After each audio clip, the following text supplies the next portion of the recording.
What's up, Cape League fans? Welcome back to the Cape League podcast. Hope you're all staying safe and healthy in these crazy times that we're living in.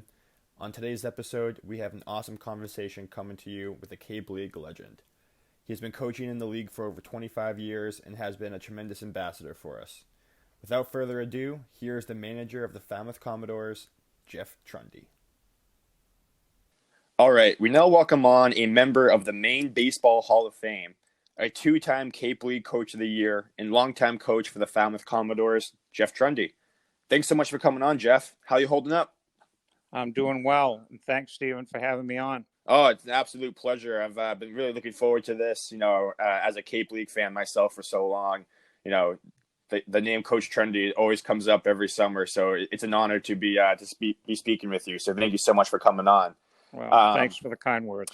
Yeah, but let's kick it off because, being around the league for so long, when you think of the Cape League, what's the first thing that comes to mind for you?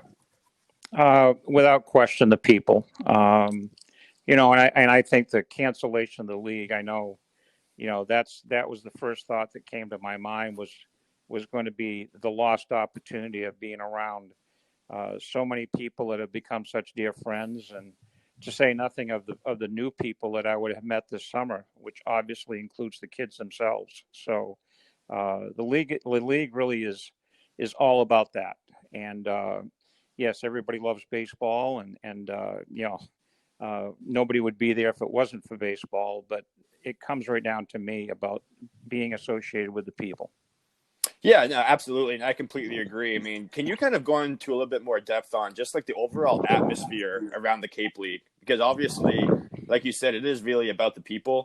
And I just feel like between the fans and, the scouts that are around, it's a really cool atmosphere. So as a coach, what does it feel like when you're coaching your team out in the field and, the fields can be pretty packed with fans every time. So what's that like as a coach? Well, I think as a coach, your focus is always on what's in front of you, and not necessarily what's going on behind you. But, I think before the game starts and after the game, it's just, like I said, it's being blessed to be able to be around so many good friends and friendships that have been developed. It's just an awesome, awesome atmosphere. I know so many people that come to the Cape and maybe experience a game for the first time themselves. They just love it, and I don't know who wouldn't, to be honest. I mean, it's just an awesome, awesome atmosphere where you can come and put down a blanket on a lawn and have a little meal and watch great players play, and usually in great weather. So it's just an incredible atmosphere that I've been blessed to be able to be part of for a long time.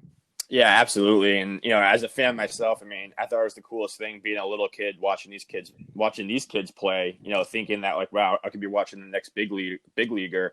And then like on top of it, you guys always do the clinics and stuff like that. So as a kid, being able to work out and train with these guys, I felt like it was like a dream come true. I felt like a big leaguer almost. And I just feel like that's one of those experiences that you don't really see in other places and in other summer leagues. It's a really cool thing and it really makes the crowd feel part of it. It's like the Cape League isn't just about the players, it's about everybody else involved. And it seems like you go out of your way to really make connections with everybody, not even just who's involved in the league, but the spectators and all the food vendors and all of that. So it's a really cool thing to see. Well, it's like I said, I my day is complete when I'm around that atmosphere, and everybody just contributes such a big part.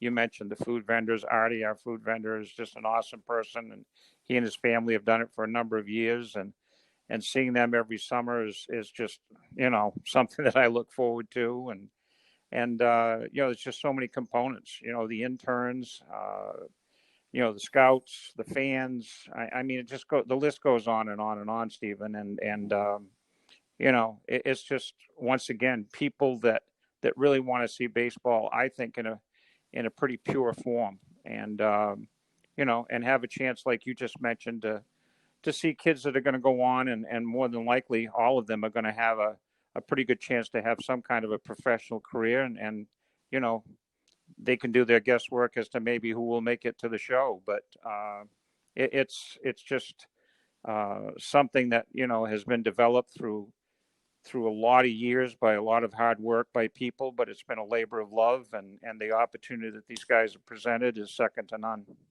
It's very true. No, it's very true, and it's definitely one of the reasons why it's the premier summer league in the nation. But now talking about you as a coach, obviously this would have been, I think, your 21st or 22nd year as coach at the Commodores. I mean, I kind of want to go back to the beginning. When did you kind of get the idea that you wanted to be a coach, and just like how was that process going from? Because I know you coach a prep school team in the off season. So what made you want to be a coach? I had wanted to be a coach for, honestly, it seems like forever. I was fortunate to play baseball, and played through college. And I think, like every college player, I hoped that I would have a professional opportunity, but it didn't come to fruition. And I kind of told myself, even when I was in high school, I wanted to always be a person that absorbed as much knowledge as I could and take in everything that I could, because I knew at some point in time I really wanted to coach. So that was always, part of my I guess dream was to be around young men, and to be around a game that I loved. I just grew up loving the game as a little kid, and to be able to spend your life around that, I thought would be awesome, and it has been. So I got right into coaching in graduate school at the University of Colorado, and um, you know, sadly, they no longer have a program, but at that time they were a very strong program, and I think one year we finished, in the top 20 in the nation, and so it told me right there that I'd made a good choice, and to have that chance and to be able to get a taste of coaching, just it got in my blood quick, and I've always wanted to continue to do that. Right. So you started Colorado. I think as an assistant there. So how did you get involved with the Cape League? When did you first hear about it, and how did you? Because I think you started off as an assistant for a different team. Yes, I did. I think, once again, having always been someone that grew up loving baseball, to be honest, Stephen, I don't even remember when I first heard about the Cape League. I think the Cape League, when you're someone that adores college baseball the way I do, I think I'd known about the Cape League for a long time, and that it was a great league, and had so much history, and so many awesome players had gone through it. So I had heard about it forever, it seems like. But a good friend of mine in Maine, I grew up in Maine, and a good friend of mine, Mike Coots, who at that time was an assistant at the University of Maine, asked me to come down as an assistant with him, and I served as his assistant for a couple of years at Katuitt. And Mike and I, are still friends to this day, and I still feel very thankful that he gave me that chance. And then from that point, I went over and served as a assistant at Falmouth for a couple of years before becoming the head coach there. And to be honest, I really didn't believe that at that point in time that I would be in the league for as many years as I have been. So I'm extremely thankful for that. And in many ways, it seems like yesterday that I started, but it's just been such a big part of my life that I'm so thankful for. All right, and I know that the Cape League is very thankful as well, because you've been such a great ambassador for the league since you came in, and you've also had some tremendous success. I mean, you're definitely one of the more successful teams. You don't have the championship yet, but it seems like every year you're right in the playoffs, and you're one of the harder teams to face. And obviously, your coaching staff does a good job, but it also comes down to the players as well. So, I know you guys have a GM, in that process, but how involved are you when it comes to getting players to join the team every summer, and what does that process look like for Falmouth?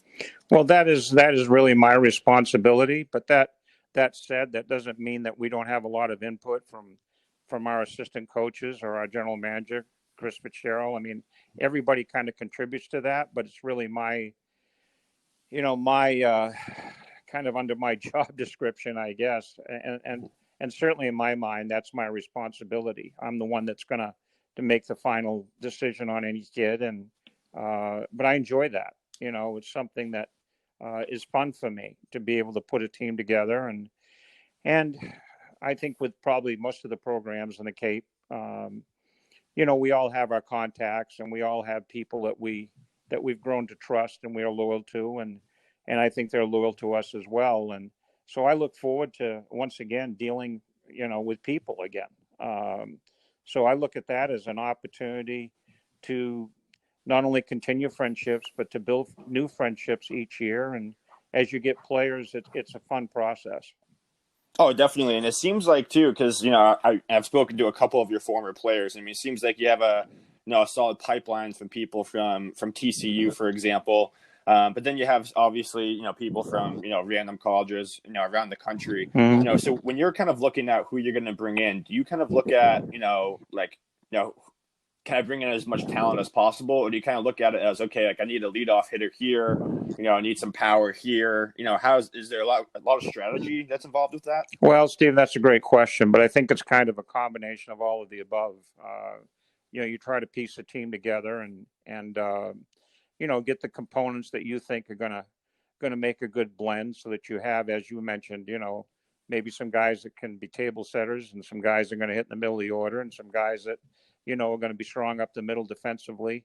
Obviously, everybody wants great pitching and so forth and so on. But once again, I turn to a lot of the people that I've developed friendships with, and people who I trust. And you mentioned TCU. I mean, Jim Schlossnagel and I go way back. The first players that I actually took as the head coach at Falmouth were a couple of players that Jim had recommended when he was an assistant at Tulane. And we talk every so often, and we still kind of I guess laugh in a way that that was actually the case. And Jim actually came up, and I got to meet him personally, and he stayed with me for a few days for a couple of summers. And once again, that's what it's all about. It's the people and the relationships and the friendships that are developed. And so putting a team together, like I said, it's an enjoyable process, and I look forward to it. I mean, it sounds amazing. It sounds like a really fun thing to do, and obviously you're pretty good at it based off of Falmouth's success so far. But one of the things too that the couple of players I have interviewed that are your former players, they've both said the same exact thing, and that your coaching staff is like something that they've never experienced before, and they all rave about your coaching staff. So kind of tell me about the guys that you're working with, and like the qualities that you look for that made you want to bring them on board and work with them. Well, we've had a long line of great coaches, and I can't express how fortunate I am to have had the assistant coaches through the years that we've had. Presently our pitching coach, Mike Landry, I think this was going to be Mike's 8th year.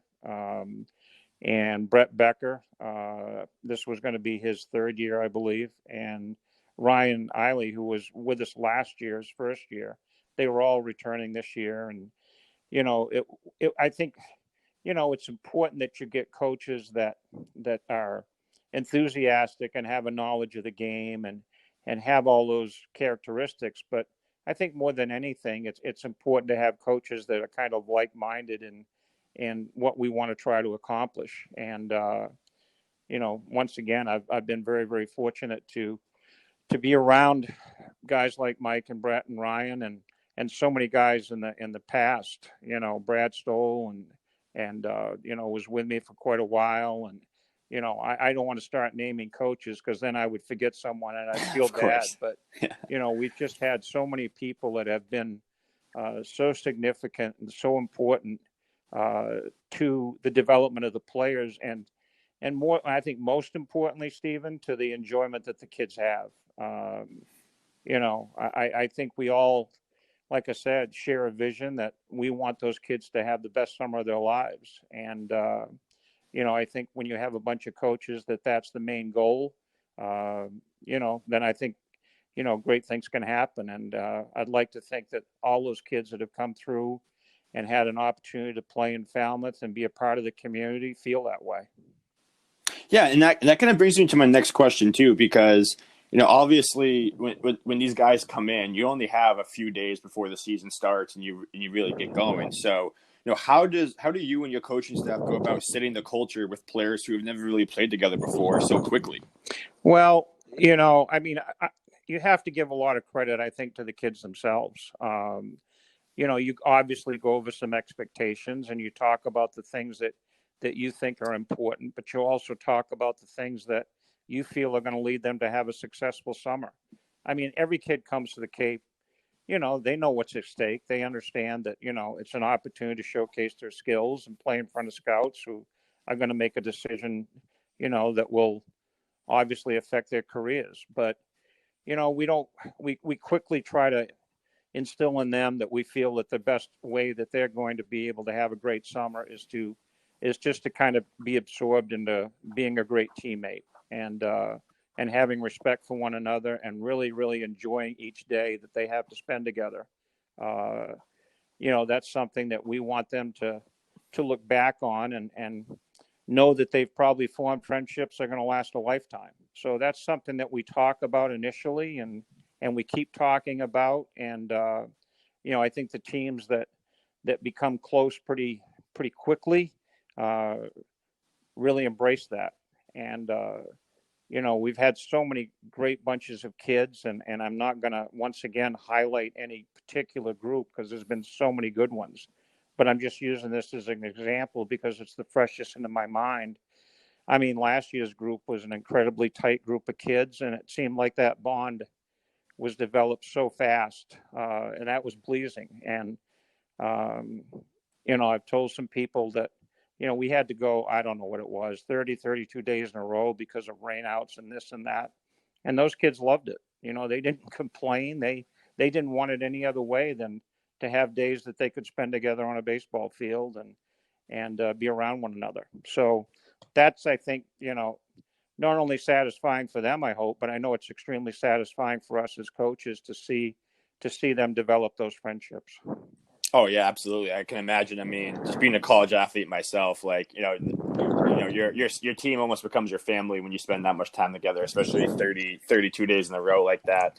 So they must have gotten really close really quickly. But when it comes to actually managing them in terms of performance and helping them improve as players, how do you handle that process? Because obviously they have their own individual aspirations. They have their college coaches and what they want them to do. So how do you handle the development and the performance of the players? Well, we're not, and I think this is really important. We're not there to change them. They're good players, and they're there because they're good players. They've had success, and I think what's important once again is for them to know that that we want them to have some freedom, to have some uh, to able to be themselves, go out and enjoy the game each and every night, and play the game with a smile on their face, and hopefully maybe if they've had some pressure on themselves to maybe get rid of it. I think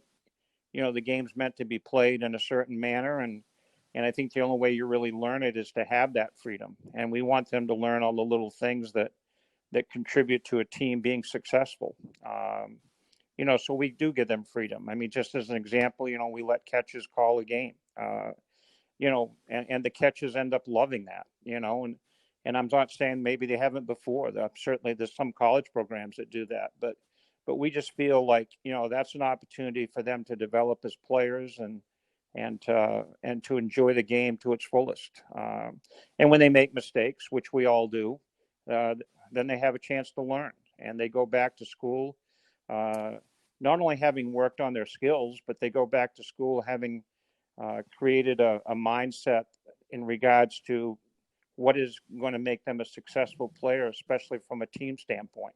So Mm-hmm. that's something I think that contributes to their enjoyment, and I wholeheartedly believe in that. Yeah, I mean, absolutely. And I think just again, based off of the success that your teams have had, it's very clear that whatever you're doing it right. Well, So thanks, Stephen. definitely don't change that. Thank you. And I think it's funny too. I wanted to get your coach's perspective on this after speaking with Alex and Mark. I understand that your team has a little tradition of, hitting up the local 7-Eleven. Do you remember when that whole thing started? Because it seems like it's like a team tradition now every single year. It is a team tradition, and I don't. It started a long time ago. I mean, I'm going to say, gosh, it almost seems like it was on the heels of when I became the head coach. It wasn't long after that, and the gentleman who owns that 7-Eleven right across the street from the field, Aku, he's been a great supporter of ours. And, all it takes is for the new guys to talk to one or two of the returning players, and they fall into the 7-Eleven trip each and every day. And, they go and they buy this humongous big gulp jug, and they have to pay for it the first day. And then the kindness, like I said, of Aku and 7-Eleven, they're able to go over and fill that up every day. And so that's it's almost be kind of like a team bonding experience. Yeah, totally. And so it's really neat. It's kind of one of the things that I think identifies us as a Door family. We talk about being a Door family all the time, and we have so many people that help with that process, from 7-Eleven to our host families to the interns to everyone involved. I mean, Laura Murphy, our trainer, who's been with us, I think this was going to be Laura's 9th year. I mean, she's really another coach. So everybody just embraces the whole family concept, and going over there in 7-Eleven and filling up your big gulp is all part of that process.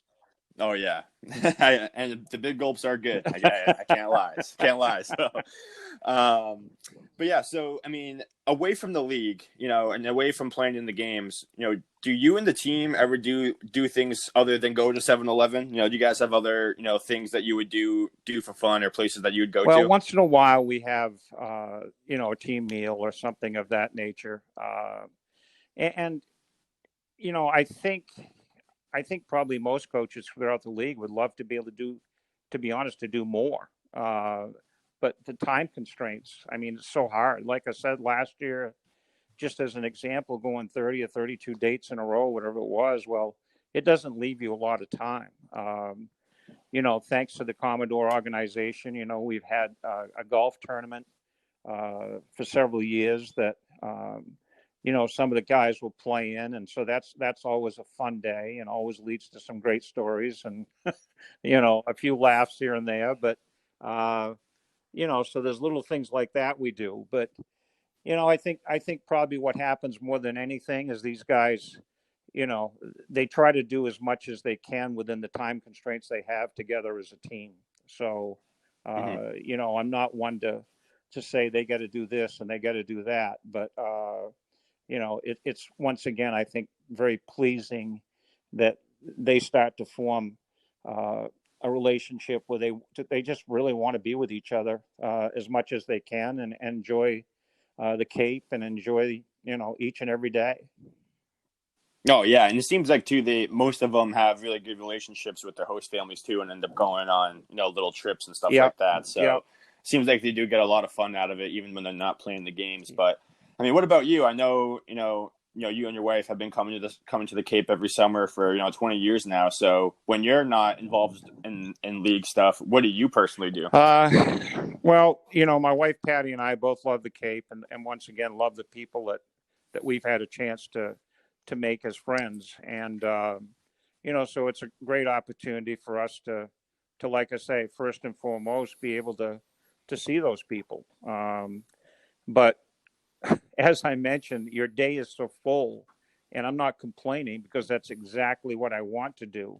But your day is so full, it really doesn't give you a lot of opportunity to do a lot of things other than be at the field and be around the players and getting ready to play a game. But Patty and I both really enjoy giving a little plug, I guess. We always, when we could, we would or can, we go to the Municus Cafe, which is out in Falmouth as you go toward Cotuit. And we love going there for breakfast because it just kind of fits into our schedule. So it's just one of the things that we've always fallen in love with doing, and we don't go all the time, but when we get a chance to go, we look forward to that. Well, I'm gonna have to make a note of that. So next time I'm on Cape, I'm gonna check out that breakfast spot. Breakfast is my favorite meal of Yeah, the day. yeah, So right there with you, Stephen. yeah, so I'll have to check that one out. But one thing I did want to ask you is, obviously, like you said, you've been wanting to be a coach for as long as you can remember, and now you've had tremendous success in the Cape League. You're coaching the prep school in Connecticut, and you made the Maine Baseball Hall of Fame. Now, what does that mean to you? And also, just having players from the Cape League be in the MLB and still rave about you and your coaching staff. I mean, what does that mean for you? I mean, that must be quite the feeling that you get when you think about all this. Well, you know, honestly, I all I really ever think about is the enjoyment that I've had and how fortunate I am to be able to do what I'm doing, uh, and to be able to have formed, like I said, so many relationships through the years that have been so important to me. I don't think I have ever done this or had any ambition at all in regards to having this be something about me. Uh, I've always felt it's about those players and have them be able to go out and have the experience of their lives, and that's all I look forward to. So when you obviously it's nice to hear positive comments, but I think those positive comments just go back to what I just said. That it means that our coaching staff and the organization has had a successful time in providing these kids with a great experience. And we've got a lot of unselfish volunteers. I mean, it's not just our coaches; it's the volunteers and the host families and everybody involved with our team that makes it what it is. And I just am completely blown away when I stop and think of how there are so many people that are just willing to devote their time and their energies and everything to making this a great experience for the kids. So it's an awesome thing to be able to be part of that. Oh yeah, I mean, and just not even just the accolades, but it's like you said at the beginning. I mean, all the connections that you've made and all the relationships probably just makes it that much more sweeter. So, I mean, it's a pretty incredible story. Well, thanks. Yeah. So, but coach, we really appreciate you coming on. Everyone at the Cape League, like I said, I mean, you have been such a great ambassador for the league from when you started, over 20 years ago, and hoping for many more years to Well, come. But thank you. thank you so much for coming on. This was an awesome experience, being able to have a conversation with you. But now, unfortunately, with no league this summer, really looking forward to seeing you get back on the field next summer with your Thanks, team. Stephen. I know we all are. We're all anxious for 21 now, and it will be great because everybody will be certainly totally appreciative when we're able to get back out there again. But thanks for all you do, Stephen, and thanks for what you do for the league.